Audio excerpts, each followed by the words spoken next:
Hello दोस्तों, ये जो चैप्टर है समाजवाद और एवं साम्यवाद, इस चैप्टर का जितना भी ऑब्जेक्टिव क्वेश्चंस बनता है, इन सभी क्वेश्चंस को हम लोग इस वीडियो में कवर करेंगे। तो चलिए इसको शुरू करते हैं। पहला क्वेश्चन है कि रूस में कृषक दास प्रथा का अंत कब हुआ। तो ये जो रूस में कृषक दास प्रथा का अंत हुआ था, ये हुआ था 1861 ईस्वी में। अगर ये पूछ दे कि ये अंत जो है कृषक दास प्रथा का अंत किसने किया था, तो ये किया था जार अलेक्जेंडर द्वितीय ने। ठीक है। अगला क्वेश्चन है, रूस में जार का अर्थ क्या होता है। तो जो रूसी भाषा है उसमें जार कहते हैं वहां के सम्राट को। तो रूस में जार भाषा का मतलब होता है रूस का सम्राट। ठीक है। अगला है, कार्ल मार्क्स का जन्म कहाँ हुआ था। तो जो कार्ल मार्क्स है इसका जन्म हुआ था जर्मनी में। और पूछेगा कब हुआ था जन्म, तो ये हुआ था 5 मई 1818 को। तो कार्ल मार्क्स का जन्म 5 मई 1818 को जर्मनी में हुआ था। ठीक है। अगला क्वेश्चन है, साम्यवादी शासन का पहला प्रयोग कहाँ हुआ था। अथवा इस क्वेश्चन को ऐसे ही पूछ सकता है कि विश्व का पहला समाजवादी देश था। तो जो विश्व का जो पहला समाजवादी देश था या साम्यवादी शासन का पहला प्रयोग जो हुआ था वो हुआ था रूस में। क्योंकि रूस में जो है ना सबसे पहली बार लेनिन ने अपनी सरकार बनाई थी, बोल्शेविकों की सरकार बनी थी। और वो जो बोल्शेविक था वो साम्यवादियों का समर्थक था, है ना। वहाँ पे बोल्शेविक में सभी लोग जो है वो मजदूर वर्ग के लोग थे, किसान वर्ग के लोग थे, यानी वो लोग जो है साम्यवादियों का समर्थक था। तो साम्यवादियों का सरकार सबसे पहले रूस में बना था। निम्नांकित में कौन यूरोपीय समाजवादी नहीं है। तो यूरोपीय समाजवादी इसमें कार्ल मार्क्स नहीं है। बाकी सब यूरोपीय समाजवादी है लेकिन कार्ल मार्क्स यूरोपीय समाजवादी नहीं है।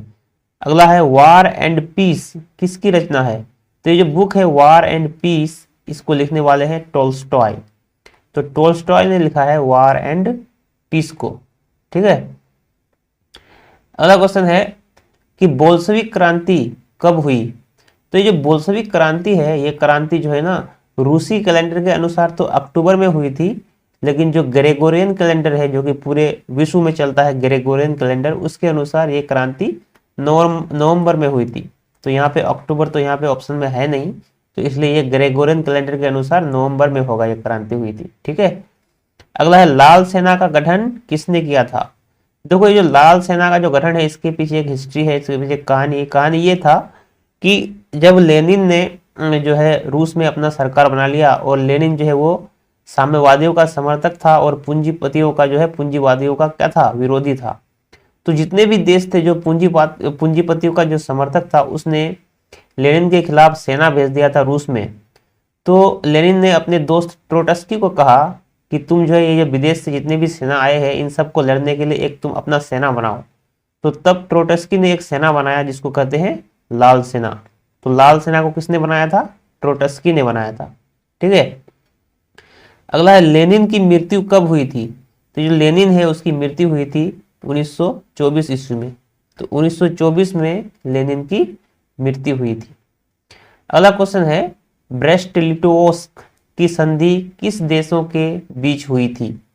तो ये जो ब्रेस्ट लिटोवस्क की संधि है, ये संधि हुई थी रूस और जर्मनी के बीच में।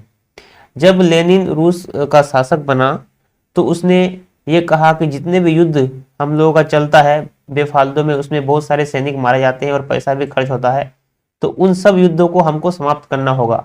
तो जर्मनी के साथ रूस का बहुत दिनों से युद्ध चल रहा था, तो लेनिन ने क्या किया था, इस युद्ध को समाप्त किया था और ब्रेस्ट लिटोवस्क की संधि के जरिए ये युद्ध समाप्त हो गया था। तो रूस और जर्मनी के बीच में ये संधि हुई थी। और ये पूछ दे कि ये संधि कब हुई थी, तो ये संधि हुई थी 1918 ईस्वी में हुई थी ये संधि। ठीक है। अगला क्वेश्चन है, रूस का पहला समाजवादी कौन था। तो रूस का जो पहला समाजवादी था वो था प्लेखानोव। तो प्लेखानोव रूस का पहला समाजवादी था। ठीक है। रास्पुतिन कौन था। तो ये जो रास्पुतिन है ये एक भ्रष्ट पादरी था, और यही वो भ्रष्ट पादरी था जिसके वश में जो रूस का राजा है जार निकोलस द्वितीय, उसकी रानी जरीना इसके वश में थी। यानी भ्रष्ट पादरी, इसी भ्रष्ट पादरी के वश में जरीना थी। तो रास्पुतिन जो ये भ्रष्ट पादरी था। ठीक है। अगला, नई आर्थिक नीति कब लागू हुई। तो ये जो नई आर्थिक नीति है ये लेनिन ने लागू की थी। कब लागू की थी? 1921 ईस्वी में नई आर्थिक नीति लागू हुई थी। दास कैपिटल की रचना किसने की? देखो, दास कैपिटल एक बहुत इंपॉर्टेंट बुक था समाजवादियों के लिए। इतना इंपॉर्टेंट था कि इसे समाजवादियों का बाइबल भी कहा जाता है।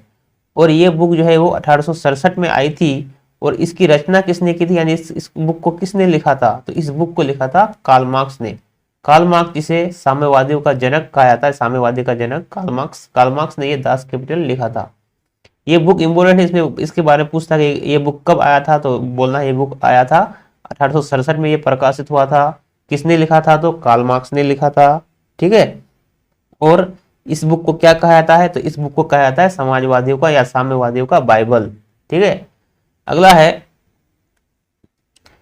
कि रूस के सम्राट को क्या कहा जाता है? तो अब हमने अभी इससे पहले वाले क्वेश्चन में बताया कि रूस के सम्राट को जार कहते हैं हम लोग, रूसी भाषा में उसको जार कहा जाता है। अगला क्वेश्चन है कि मजदूर दिवस कब मनाया जाता है? ये जो मजदूर दिवस है ये मनाया जाता है 1 मई को। तो 1 मई को मनाया जाता है मजदूर दिवस। अगला क्वेश्चन है अंतर्राष्ट्रीय महिला दिवस कब मनाया जाता है? तो अंतर्राष्ट्रीय महिला दिवस जो है वो 8 मार्च को मनाया जाता है, 8 मार्च को। समाजवादियों की बाइबल किसे कहा जाता है? वही क्वेश्चन आ गया दोबारा। समाजवादियों की बाइबल किसे कहते हैं? दास कैपिटल को, दास कैपिटल बुक को समाजवादियों का बाइबल कहा जाता है। क्वेश्चन है कि कार्ल मार्क्स ने किसके साथ मिलकर कम्युनिस्ट घोषणा पत्र प्रकाशित किया? तो देखो, ये जो कार्ल मार्क्स था ये जो है ना गरीबों के साथ हो रहे शोषण के विरुद्ध ये जो है लड़ाई लड़ रहा था।